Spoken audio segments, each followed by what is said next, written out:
On this New Year's Eve, we're looking back at this unprecedented political year that saw a flood of claims and misinformation.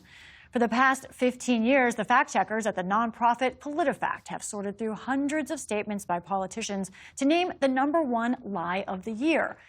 But this year, the editors have done something a little different, instead dubbing 2025 the year of the lies. I recently explored this decision with PolitiFact editor-in-chief Katie Sanders, and a warning: this conversation contains images of starvation that some viewers may find disturbing. Katie, let's start with that change. Why is this the year of the lies? Well, we've been doing this for a long time, and the volume and severity of the inaccurate claims was just overwhelming. And we felt that it was insufficient to name just one our lie of the year. So we wanted to catch people's attention and take stock of the times we're in. And so we thought renaming it and giving it a different purpose might do that. As you're implying, there were almost too many lies for you to talk about just one.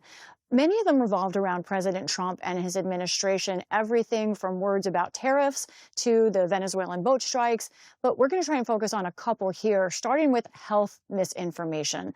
President Trump and his Health and Human Services Secretary, Robert F. Kennedy Jr., talked about vaccine safety at some point. They also had a news conference in September in which they said that pregnant women should not use Tylenol. To this day, the White House website says it's a, quote, fact that Tylenol is linked to autism. What are the facts? It's not. This is another example of the administration running with associations and unproven research that has not been corroborated elsewhere.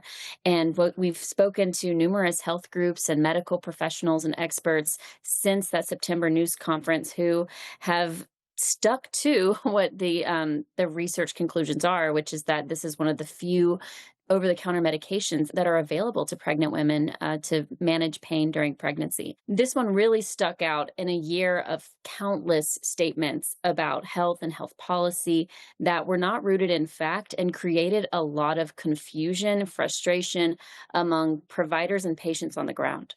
On to immigration. This has been a big part of this Trump administration, deportations. The Trump administration has said that they are focused on the worst of the worst. Does that claim hold up?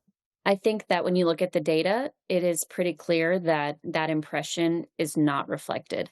They are arresting violent criminals, but the majority of people who are being detained and then deported are people who are in the country illegally but did not commit criminal activities. I think almost 73% of people who have been detained did not have criminal convictions. So it's clear that the Trump campaign and the Trump administration has been framing it one way, but when you look at the statistics and you read countless anecdotes and videos of people who are being affected by this policy, it's clear that this is not true. Most people who are being affected are not what they had described as violent criminals, shorthanded as the worst of the worst. You also allowed readers to vote for what they saw as the #1 lie of the year, and they chose some words by Israeli Prime Minister Benjamin Netanyahu from July, in which he said at that time that there was no starvation in Gaza. What's the context for that? The context was over the summer, there were a lot of visuals coming out of Gaza showing, people who were emaciated. And this wasn't just visual evidence, but there were human rights organizations and other influential groups that were documenting starvation in that part of the world as a result of the Israeli actions. And so that got a pants on fire rating from us because it was not only wrong, it was ridiculous. It was contrary to all available evidence. Now, you are aware that there is a conversation coming from President Trump about whether there is media bias against him. He says that there is. And most of your claims here that you've looked at or that you say are lies or falsehoods are from the Trump administration and others in power. How do you gut check yourself to make sure that you're not biased or you're not being fed a narrative that you're following? We check ourselves a few ways. We check both sides of the political debate. There were examples of Democratic officials, Hakeem Jeffries, Governor J.B. Pritzker in Illinois, who were on our Reader's Choice ballot for saying some things that were clearly false. So we call it both ways. And I would just say, as the editor of PolitiFact, we receive a number of pitches from what the Trump administration is saying on a daily basis, and we're very selective in what we choose to pursue. We can't get to everything. And so I think there is a serious volume difference coming from the White House and other places, but we've been covering President Trump as a candidate or an official for a decade, and so that's not very different from our experience. Thinking about this idea of the year of the lie, what are the stakes about facts in this country right now? The stakes are high for facts and the erosion of information integrity. And one of the points I made in my opening column was that, yes, we're spotlighting several statements from the Trump administration, but the lows of the year for political rhetoric and influential speech are not the White House's alone.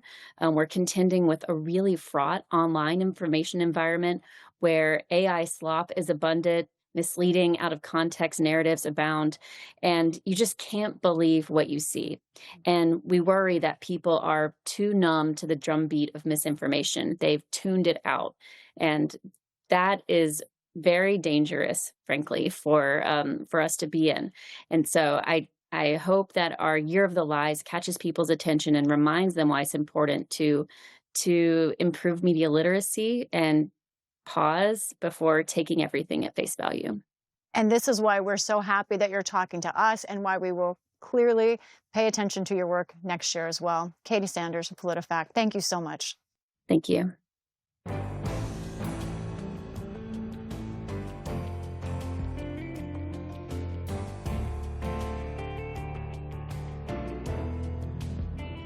Wait just a second. We have one more thing to share. We want to say a heartfelt thank you for watching and supporting PBS News. Without you, we simply wouldn't be able to provide the news and the information that you trust. So thank you from everybody here at PBS News.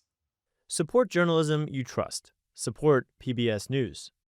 Donate now, or even better, start a monthly contribution today.